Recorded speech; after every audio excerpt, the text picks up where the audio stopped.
Minorities మీద కాంగ్రెస్ పార్టీకు ఎలాంటి చిత్తశుద్ధి లేదు, ప్రేమ లేదు. లేకుంటే షబ్బీర్ అలీ గారికి స్టేట్ మినిస్టర్ ర్యాంక్ ఇచ్చినారు, అది కూడా క్యాబినెట్ ఇప్పటివరకు తీసుకోలేదు అన్నారు. కేటీఆర్ గారు ఇంత ప్రేమ చూపించినావు, భలే ఉన్నది. ఈ 10 సంవత్సరాలు ఈ ప్రేమ ఎటుమైందా మైనారిటీ మీద? ఒక్కసారి ఆలోచన చేయి. నీ సిరిసిల్లకు పక్క కాన్స్టెన్సీ నాది కామారెడ్డి. నేను 89 నుంచి ఎక్కడి ఎమ్మెల్యేగా పోటీ చేస్తున్నాను. గెలిచినా ఓడినా దాదాపు 35 సంవత్సరాల నుంచి ఆ కాన్స్టెన్సీ మీద నేనే పోటీ చేస్తున్నా. మీ నాయన సడన్గా కేసీఆర్ గారు కామారెడ్డికి వచ్చి ఎమ్మెల్యేగా పోటీ చేస్తా అని వచ్చినాడు. అంటే మీ నాయనకు 119 కాన్స్టెన్సీలో ఆయన ఒకటి గజ్వేల్ పోతే 118 ఉంటాయి. 118 కాన్స్టెన్సీ వదిలేసి ఒక కామారెడ్డి మైనార్టీ కాన్స్టెన్సీ దొరికిందా నీకు? దాని మీద సమాధానం చెప్పు ఫస్ట్.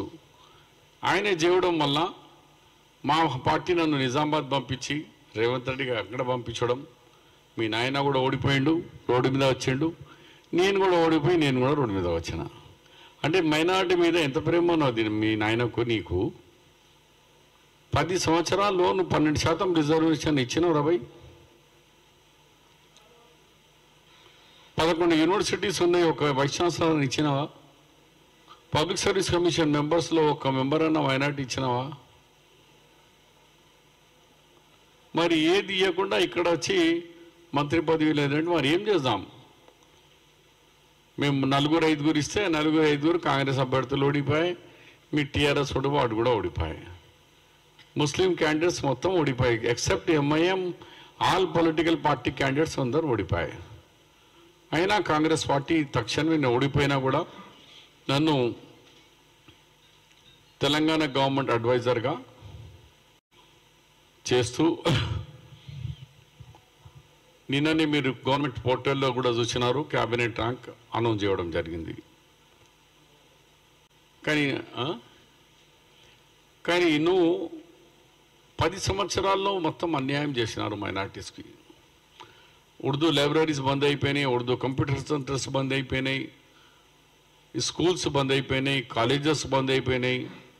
మేము వచ్చి 2 నెలలు కూడా 60 రోజులు కూడా కాలే. రాగానే గవర్నమెంట్ జీపీస్లో అడ్వకేట్ జనరల్ తర్వాత అడిషనల్ అడ్వకేట్ జనరల్ ఉంటుంది. ఫస్ట్ టైం అడ్వకేట్ జనరల్గా ఒక ముస్లిం ఇమ్రాన్ను అడ్వకేట్ జనరల్గా నియమించడం. ఇప్పటి వరకు హైకోర్టులో ఎప్పుడు కూడా అడిషనల్ అడ్వకేట్ జనరల్ లేదు. ఇది మా గొప్పతనం, మైనార్టీకి ఇచ్చిన విలువ, వాల్యూ. దాని తర్వాత పబ్లిక్ సర్వీస్ కమిషన్లో ఒక ఐఏఎస్ ఆఫీసర్గా రిజైన్ చేసిన ఆమెరుల్లా అని ఐఎస్బి కాలేజ్లో ఆయన ప్రొఫెసర్గా ఉన్నారు. అలాంటి గొప్ప చదువుకున్న వ్యక్తిని, అనుభవం ఉన్న వ్యక్తికి అక్కడ పబ్లిక్ సర్వీస్ కమిషన్ మెంబర్గా అపాయింట్ చేసినాం. ఇప్పుడు రేపు హైకోర్టు జీపీస్ రాబోతున్నారు. ఏది వచ్చినా అన్నిట్లో మ్యాక్సిమం మైనారిటీ ముస్లిం షేర్ కంపల్సరీ ఉంటుంది. కానీ నీ హయాంలో హైకోర్టులో లేదు, యూనివర్సిటీస్లో లేదు, పబ్లిక్ సర్వీస్ కమిషన్ లేదు, ఈ ఉర్దూ అకాడమీ చైర్మన్ ఒకటేసారి వేసి నువ్వు మెంబర్ లేరు, చైర్మన్. ఏ ఒక్క వ్యవస్థ కూడా మైనార్టీది కనెక్ట్ చేయలేదు. అలాంటి వ్యక్తి కాంగ్రెస్ మీద విమర్శించుడు ఇది మంచిది కాదు. కేటీఆర్, ఆకాశం మీద ఊతే ఊము మన మీదనే పడుతుంది. మాట్లాడే ముందు కొంచెం జాగ్రత్తగా మాట్లాడు. ఫస్ట్ మీరు ఆన్సర్ ఇవ్వండి. మీ నాయన కామారెడ్డికి ఎందుకు వచ్చిండు? షబ్బీర్ అలీ మీద ఎందుకు పోటీ చేసిండు?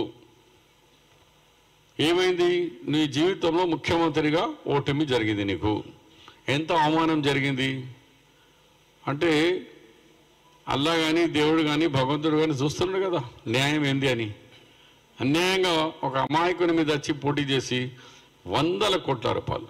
నిన్న నేను రివ్యూ చేస్తే మైనారిటీ వెల్ఫేర్ డిపార్ట్మెంట్ నుంచి 26 కోట్ల రూపాయలు కామారెడ్డికి మీద పెట్టిండు. కుట్టు మిషన్లు, 1,00,000 రూపాయలు ఒక్కొక్క యూత్కు అక్కడ ముస్లిం బంధు అని ఓన్లీ మైనార్టీ వెల్ఫేర్ ఒక్క డిపార్ట్మెంట్ నుంచి 26 కోట్ల రూపాయలు. అంటే అత్త సొమ్ము అల్లుడు దానం చేసి ఎవరికి వాళ్ళకు ఐడెంటిటీ కార్డు మీద ఇచ్చేసారు, ఆధార్ కార్డు మీద 1,00,000 రూపాయలు. ఇప్పుడు చూస్తే షాపులు లేవు, ఆ మనిషి లేడు.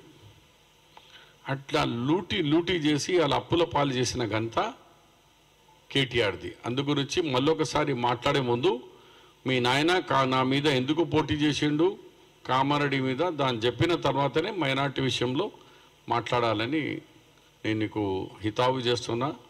మరొకసారి జాగ్రత్తగా నా విషయంలో మాట్లాడేటప్పుడు చాలా జాగ్రత్తగా వహించు.